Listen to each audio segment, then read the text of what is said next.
ఎవరు మీరు? అసలు ఇక్కడికి ఎందుకు వచ్చారు?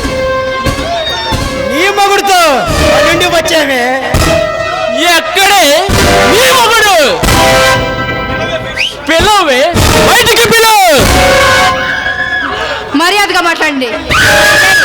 నడవండి బయటికి. వెళ్దామనే వచ్చామే.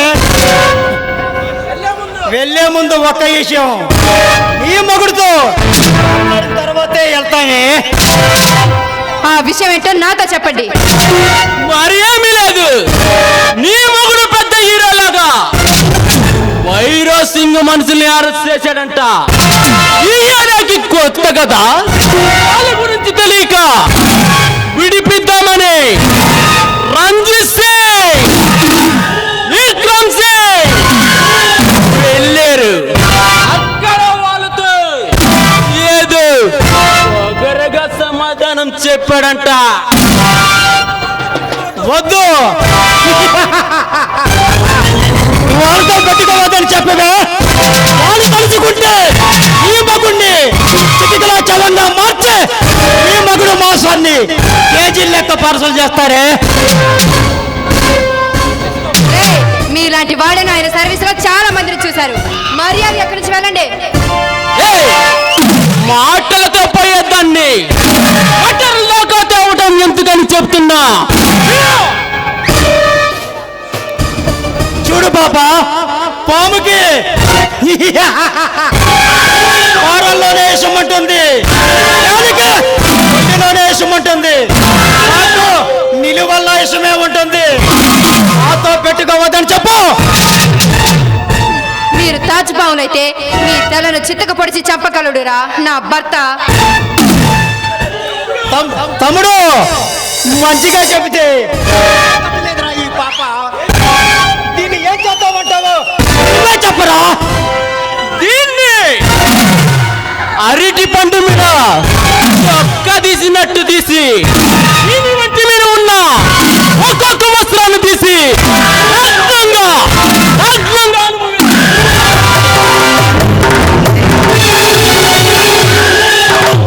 చేద్దామంటావా? వదిలే. ఆ మాట వినటానికి అసహ్యంగా ఉంటుంది, చూడటానికి మరీ అసహ్యంగా ఉంటుంది. ఒక ఆడదానితో మాట్లాడే మాటలు ఇవేనా? ఎన్ని తిట్టినా వింటాం, తన్నినా పడతాం. కానీ ఒక్కసారి మా కోరిక తీర్చి నాకు స్వర్గాన్ని చూపించవే.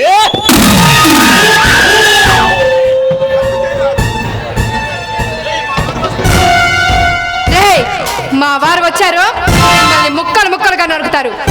వెళ్ళండి. ఏమడిగాడే నిన్ను? ఎంతమని అడిగాడా లేక ఎంతమని అడిగాడా? కేవలం 10 నిమిషాలు ఈ పక్కల చోటు అడిగాడే. మాత్రం దానికి మాట్లాడతాం తప్పు కదా?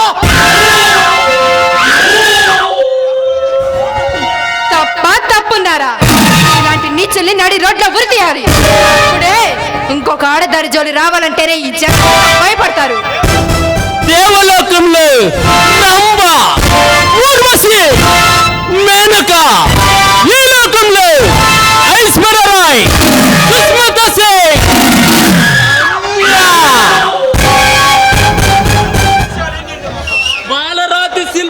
పాలరాతి శిల్పానికి ప్రాణం పోసినట్టుగా ఉన్నావు.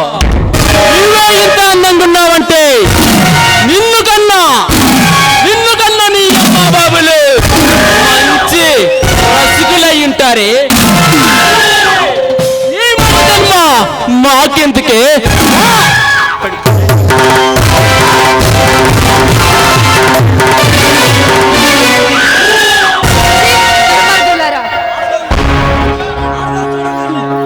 ఆడదాన్ని చూడంగానే కామంతో కళ్ళు మూసుకపోతున్నాయి కదరా మీకు. మాకు అలాంటి సెంటిమెంట్లు ఏమి లేవే. అమ్మ తప్ప మాకు ఏ బొమ్మైనా ఒకటేనే రా.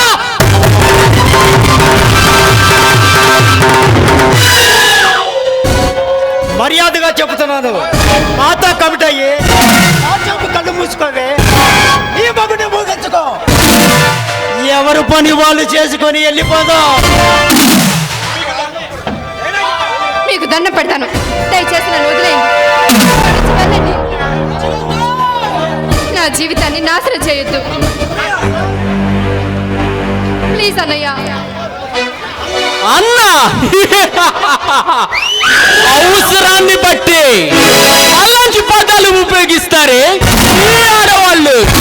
అన్న అంటున్నా మేమేమన్నా నీ అమ్మకు పుట్టావా లేక నువ్వేమన్నా నా అబ్బకు పుట్టావా?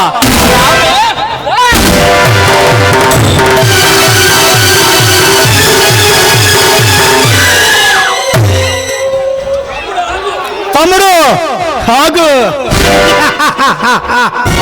దీన్ని పాడు చేసి వదిలిపెడతాం కాదురా. ప్రతి సినిమాల్లోనూ ప్రతి నాటకాల్లోనూ ఈ నచ్చని చూచి చూచి ఈ జనానికి బరువు పడుతుందిరా. మనం ఇప్పుడు ఒక కొత్తదనాన్ని తెద్దాం. అదేంటంటే ఏ భర్త బతికుండంగా పరాభం జరిగి ఉండదు.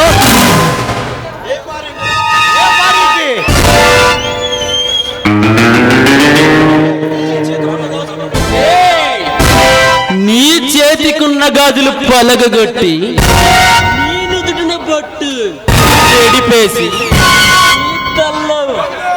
మల్లెపూలు తీసేసి నీ నల్ల మంగళసూత్రాన్ని తెంపేసి ఈ తెల్ల చీర కట్టుకో. నా ప్రాణం పోయినా నేను అలా చెయ్యనురా. చూడు పాప కండబలం ఉంది కానీ కవచ కొండలు లేవు. చకుని ఎంత కసి ఉంది, జ్ఞానులు లేరు. రామనాసుడంత బలము కానీ ఆడదాని వీక్నెస్ లేదే. ఆదోపతి వస్త్రాభరణం చీరు ఈ జనానికి ఎక్కడ లేకుండా చూపించమంటావా? నీ పసుపు కొంటాలు తుడిపేసుకొని నీ తెల్ల చీర కట్టుకుంటావా?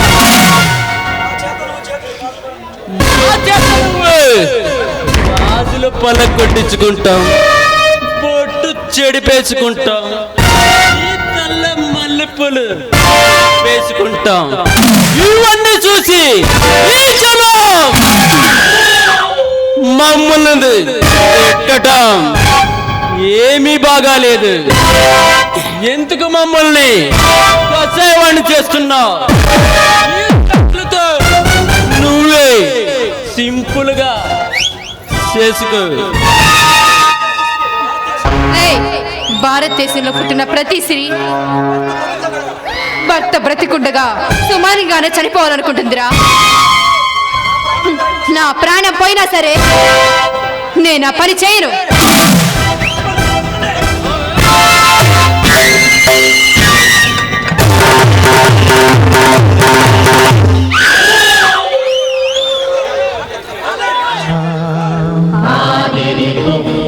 విధ్వంస